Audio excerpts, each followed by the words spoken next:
This is a video overview of the new process for support interaction with third-party suppliers that will be going live at the start of April this year. So to give you some background on this, the real driving force behind this is around the maturity of our supplier management process. So from a supplier management point of view, obviously, we currently have an IT service portfolio of 165 plus IT services. Now, a lot of those services are now actually underpinned by third-party suppliers. So a lot of those third-party suppliers have underpinning contracts with us, and currently the way the different support teams interact with the different third-party suppliers when they're dealing with IT incidents is ad hoc. There's no one consistent approach to the way that we deal with supplier interactions. So this makes it difficult within the teams to actually track any calls that they've sent to third parties. Very often this is just done on a one-to-one basis. So it might be a land registry IT support engineer picks up the phone and speaks to an engineer from a third-party supplier. Likewise, it could just be an exchange of emails between two individuals. So the rest of the team don't have visibility of what's going on with that call, and anything that actually happens is just kept between those two parties. So tracking within the team is currently difficult. And because there is no consistent approach to these support interactions, there's no consistent way of documenting them at the moment. It makes it very difficult for the supplier management team to actually monitor the performance of the suppliers. So when they meet with their suppliers, they're currently unable to go into the room and say, right, we know we've had X number of issues with you this month, and you've supported us in this way to this level of performance. So without that consistent approach, that type of information is very difficult to pull together. And finally, as we move forward with our ambitious digital transformation journey, we need to be able to give the business assurance that going forward, as more and more of our IT services are going to rely on the support of third parties, that we have mature processes in place to give assurance back to the business that regardless of whether we're supporting those services internally or through the help of third-party suppliers, we can provide the levels of service that they expect. So the approach we're taking to this is a two-phased approach. The idea being that we start off by implementing phase one, which will be quite a manual process. So it will rely on our first and second line support engineers kind of manually updating records, manually passing over to the supplier, and then manually recording when the supplier gets back to them with a response and a fix. So the idea being that we're going to get our support engineers used to kind of working in those ways, so stepping through the process, if you like, and then as that process gains maturity and beds in, we'll then look to introduce more elements of automation to make that process a bit slicker.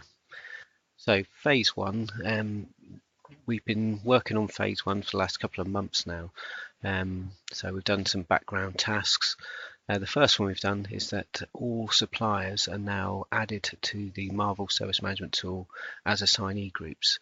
So the basic concept of this new process will be that from the start of April, when you're in your first or second line support team, when you engage with a third-party supplier for help with an ongoing IT incident, you'll actually physically assign that Marvel record to the third-party supplier's assignee group. To start off with, in phase one, to enable supplier management to kind of benchmark the performance of the suppliers within their supplier portfolio, we are just going to tie a single generic underpinning contract to all suppliers. So there'll just be some high level targets around response time and fix time, and they will be uniform across all of the different suppliers to start off with. Again, when we move into phase two, we'll look to mature that, and we'll actually map specific underpinning contracts for the given supplier to each of the individual supplier assignee groups. As some of you will have seen, as part of phase one, we have configured all of your home pages to now include a dashboard view of all in-flight interactions you have with third-party suppliers within your remit. So the idea being that within your team, no one loses visibility of any records that are currently being worked on by a third-party supplier. As I said, this first phase will be very manual, so it will be the responsibility of the support person in Land Registry to manually update the record when the supplier gets back to them and responds or resolves the given issue. So throughout phase one, this will give our supplier management team the capability to view a real-time dashboard so they can see all in-flight records that are with third-party suppliers. So as part of the early life support around this, they'll be able to keep a close eye on all records across the Land Registry IT support teams that are currently with any third-party suppliers. And ultimately, it will arm them with some basic management information to go back to the suppliers, so they will be able to go to these supplier meetings and at least say, right, we know we've had 10, 12, 13 incidents logged with you this month, and within that period, you've responded to them in this amount of time and it's taking this long to fix them. So those conversations will be easier to have from Land Registry's supplier management function. Now phase two, we'll look to move to phase two when phase one has bedded in and matured. So later on in the year, we're going to be working with the supplier management team to map specific underpinning contract details to each supplier. So within the service management tool itself, where there are known targets with each individual supplier, we'll map those underpinning contract targets individually so that when these records are then assigned to a particular supplier, the Marvel service management tool will be making calculations based on the actual underpinning contract we have with that given supplier.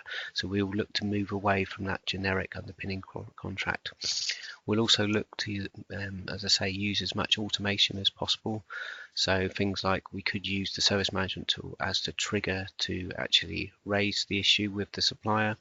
So we could add contact details to each of the suppliers so that when we actually assign the record to the given supplier, that sends off a standard email to the given third party. Within those emails, we could include links that could pass back information in real time when they accept and resolve the issues. We're going to look at working with the suppliers. So as part of our supplier onboarding process, we'll bring to the table, these are our standard mechanisms for support interactions. So we might look to utilize APIs, web services, so that our service management tools can update each other in real time. And we have a lot of suppliers that we lease information from, so we'll look to get that information embedded in our configuration management system, again to help our supplier management function deal with pieces of kit that are leased out across the estate. And ultimately, at the end of phase two, supplier management should have real-time metrics that they can actually constantly review the performance of our suppliers against their underpinning contracts they've signed with Land Registry. So we're now just going to move into or step through a demonstration of how phase one will work. So I'm just going to cover the things you'll need to be doing from the 1st of April. So on the screen now, this is just a mocked up version of what IT infrastructure support guys see in their Marvel homepage. So they've got their normal team queue here, but what each of the second line support teams who deal with third-party suppliers will see is that they'll have a new panel here, which will have their team name and then the word supplier list after it. So what they'll see in this panel is all records or all in-flight incidents that are currently assigned to third parties within their team's remit. And that list will be ordered by SLA expected fixed breach date. So the theory being that the one at the top of the list will be the one closest to that breach. So normal rules apply. It should be working from the top of the list. So if we now just step through what you'll need to be doing from the start of April to actually allocate records to third-party suppliers. So for the purpose of this example, We've got an incident here that's been raised by our IT operations department. They flagged that Control M has stopped sending emails. So the incident is logged against our operational management monitoring support services, and they've logged it and they've sent it over to our IT infrastructure support team to investigate. If I just click on the service level tabs here, we can see some of the actual things the tool is doing.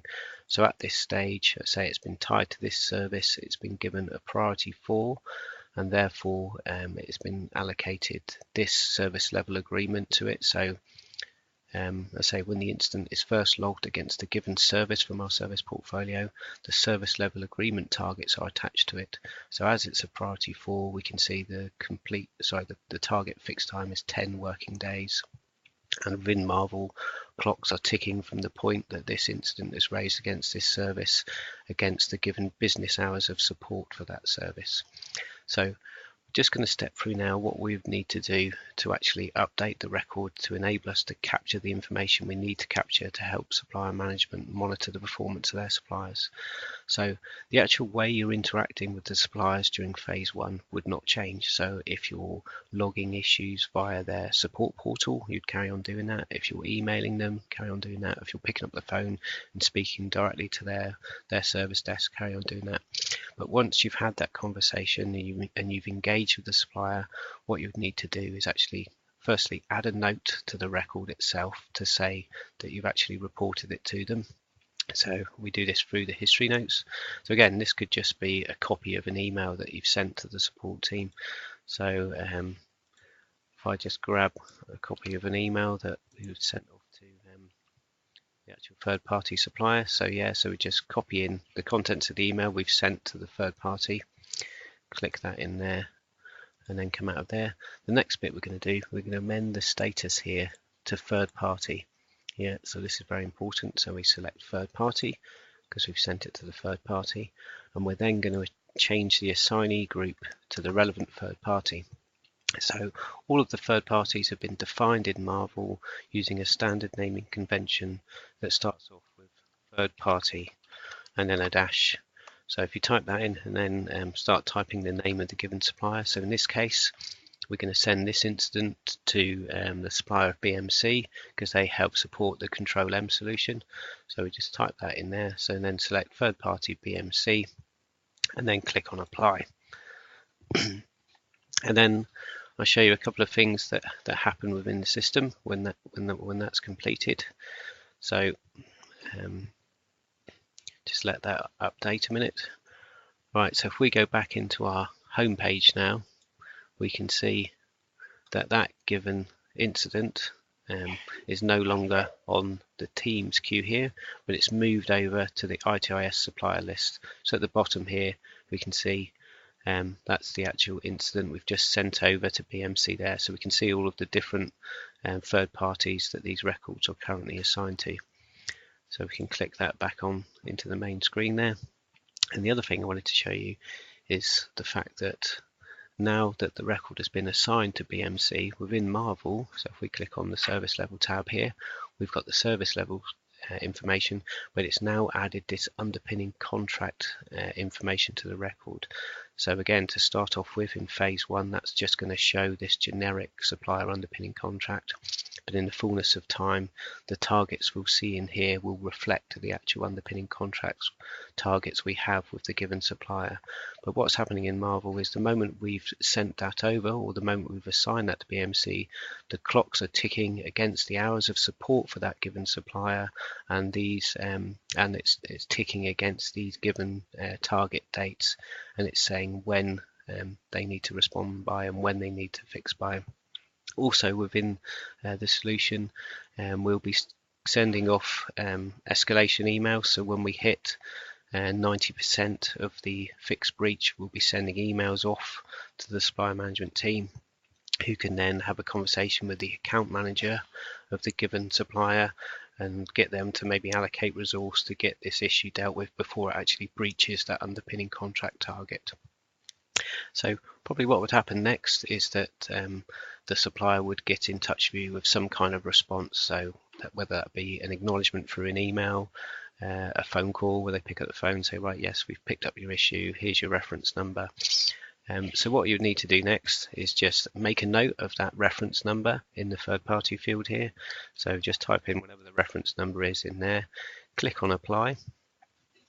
Yeah, and then when you click on apply, you'll notice a new box will appear in the bottom right of your screen.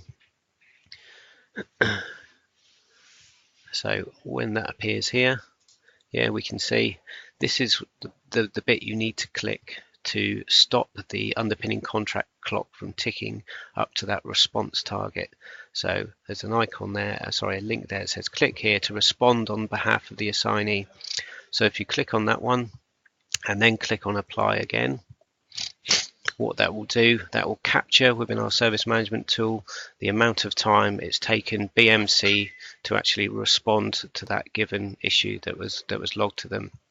So upon doing that, if we go back into that service level tab now, we can see under the underpinning contract, yeah, it's time stamped the date and time that they actually responded to that given instance. That's captured there. That's captured for management information purposes for the supplier management team. So probably what would happen next is that in an ideal world, you know, the supplier, the given third-party supplier would come back to you within, you know, however long it takes them to actually come back with a resolution for you. So they would fire that resolution back to you, maybe through an email, again through a phone call. They might have something for you to try. So once they've come back to you and they've kind of completed their assignment, if you like, so they've either resolved the issue or provided all of the information you need, what we need to do then is again make a note of it in the history notes. So click in the history notes, you can say BMC advise clearing down the script for email contacts. So whatever they've said to do, and you can say whether this resolved the issue, this resolved the issue. Yeah, so make a note of whatever they've asked you to do in there. Again, click on apply, and upon clicking apply, a further box will appear now where you'll be given the option to complete the assignment on behalf of the given third-party supplier. Just wait for that to appear. Yeah, so it's this little link here that says click here to complete assignment on behalf of the assignee. So upon clicking that, and again clicking apply, what you'll notice is that that's now automatically assigned the record back to the previous assignee. So the record has gone back to the IT infrastructure support team to complete.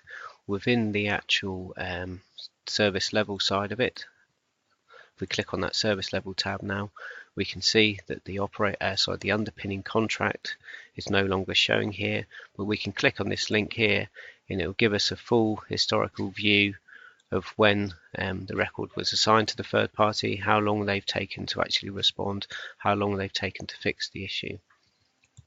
So that captures all of the information and that stores that information in different areas of the database, which supplier management can then use to track the performance of the given supplier. One thing to note is that you probably will encounter scenarios where the supplier will ask you for more information. So they might come back and say, oh, can you send us the trace logs from 3 weeks ago, whatever. So that's an activity that might take you some time to do. So in those scenarios, it's not fair to leave the actual call assigned to the third-party supplier, because that will then be accruing time against their underpinning contract, when the reality is that should go against our time. So in those scenarios, you need to assign the record back to your team support queue, move it into a status of work in progress. Yeah, and then when you've actually completed what they've asked you to do, so when you've collated that information and emailed it back to them, then move the status back to third party and assign it back to the given supplier. And what that will do, that will, at the time of taking it off their queue and back into your queue, that underpinning contract clock will stop, and then it will start again at the moment you reassign it back to them. So it will start from where it left off. So it will like it will collate all of the time together, but it won't take into account the amount of time it was with us providing that information for them. That's pretty much it, really. The only other scenario that we need to explain in a bit more detail is in those scenarios where you might be asked by the service desk to do some kind of dual investigation. So it might be that with a high priority incident that they want dual investigations running on. So it might be that we've sent something off to the third party supplier to investigate, whilst at the same time our internal land registry support teams here are going to be running investigations too. What we wanted to avoid was creating additional incidents and sending them to different queues. So the rules of engagement in those scenarios will be that there will be one incident, and the incident that everyone updates will be the one that goes to the supplier. So in this case, if we were sending one off to BMC for them to do some investigations, we would assign it to BMC and say do all the normal stuff with that. So when they responded, click on the respond button and that.